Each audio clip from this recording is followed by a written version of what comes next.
Blessings, Yah Royal family. Pray all is well with each one of you. Praise it to the Most High Yah and unto His holy name. Just wanted to give you a latest update and share a couple of videos with you coming from Ambassador Prince Michael.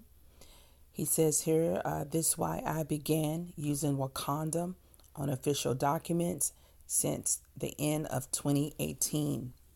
So let's take a look at here and check it out in this video. He's a big name.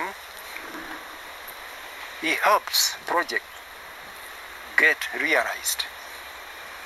And when he heard, he had been following us, what we are doing here, and our intention to construct Gikuyu and Mumbi Cultural Museum, a very special museum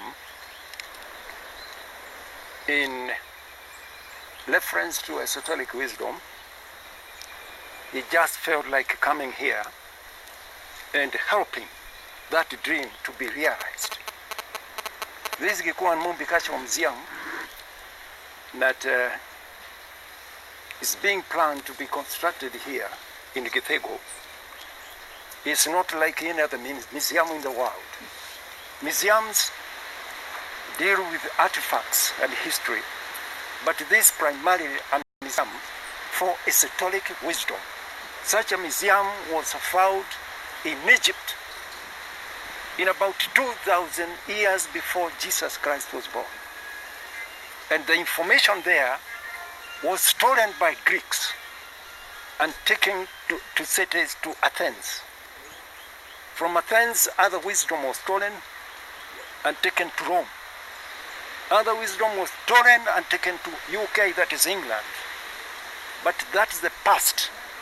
We are now rejuvenated as Africans who want to tell the world what they stole. They did not steal the central aspect of African wisdom, and it is in Mount Kenya, Mount Zion. There is a mountain here.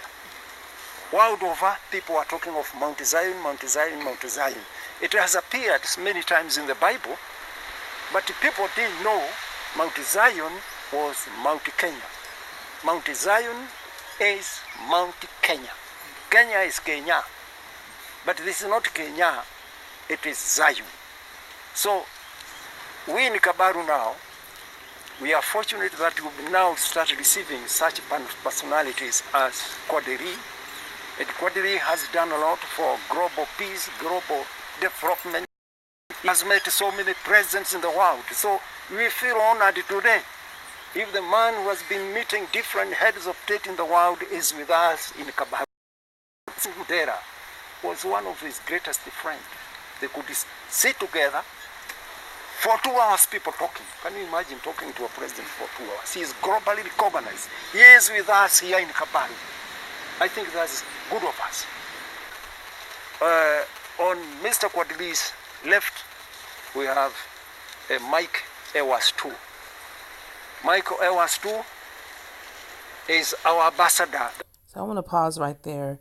So the one who's to his left, which is to our right looking at it, that is actually the manager of Michael Jackson, the late Michael Jackson. And he managed many people. And Michael Jackson is connected also.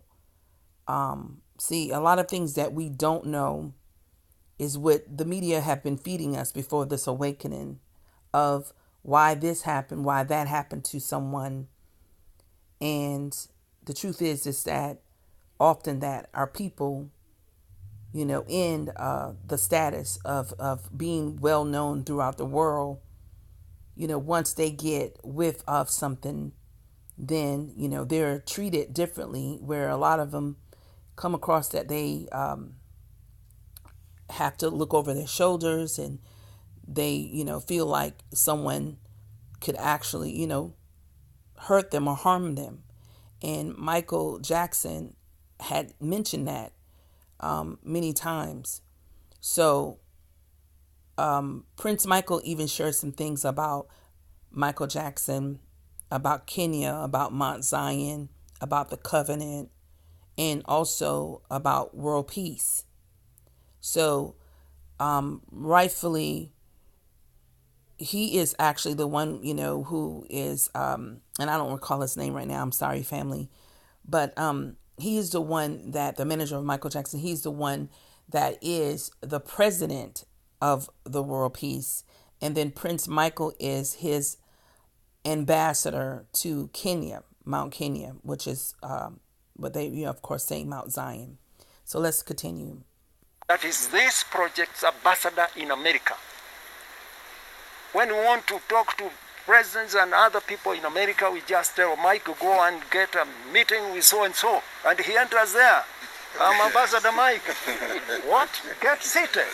What do you want? People in Kabaru need to be assisted in this and that. People in Kenya. People in Kenya.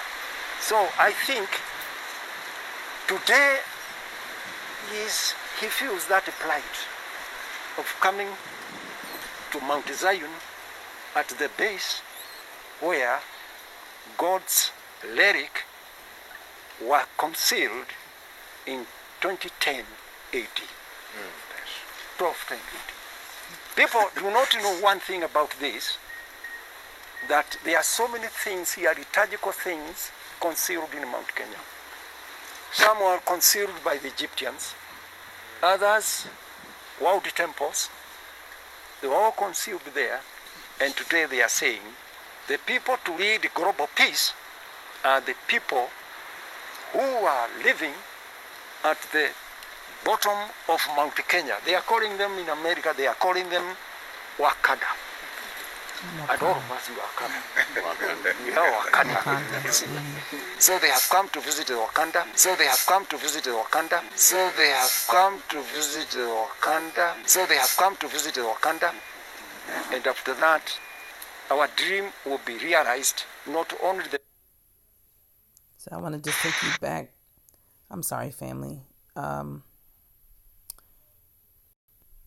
Let's see here. Okay. Let me pause this for a minute. Okay, I'm sorry about that, family. So just still on his page and kind of got kicked out there a bit. So we're just going to... So what's going on, ladies and gentlemen? Here. Today we're here with our brother Prince Michael. Now, I met the brother last year in Atlanta. And, he's a good brother, and he want to do a lot of things here and also on the continent. And he wants information too.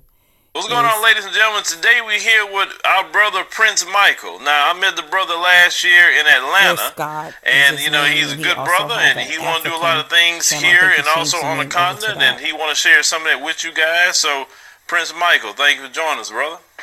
Yeah, thank you for having me, and good evening or good morning. I said evening, and if you're in Africa, good evening, but good morning, good afternoon to everybody here in America. All right, so Prince Michael, tell people just a little bit about yourself, how you got to, where you at today in your thinking in relation to the continent and also with black people. Okay, I started off in the entertainment industry as a music producer and songwriter. My father introduced me to that craft when he taught me how to DJ when I was 12 years old. And got me a contract, DJing for the youth services and stuff like that. But, it got real solidified, later on when I started producing with national recording artists and national producers and started working with people like that, started securing myself a little bit more in that. But the music industry had led me to a point where I started meeting people that were influential in other areas like infrastructure and global trade, and governance and governments, and it's just one of those things where when you're great at something, you don't have to maybe know everything or be great at everything, but as long as you're great at something, you can find yourself at the table with other people who are great in other areas, and then you build your relationship that way. So that's pretty much what I did. I started consulting. I used my relationships about 9 years ago to start a consulting company, the first consulting company that I had, and just been helping people with a variety of different projects that span from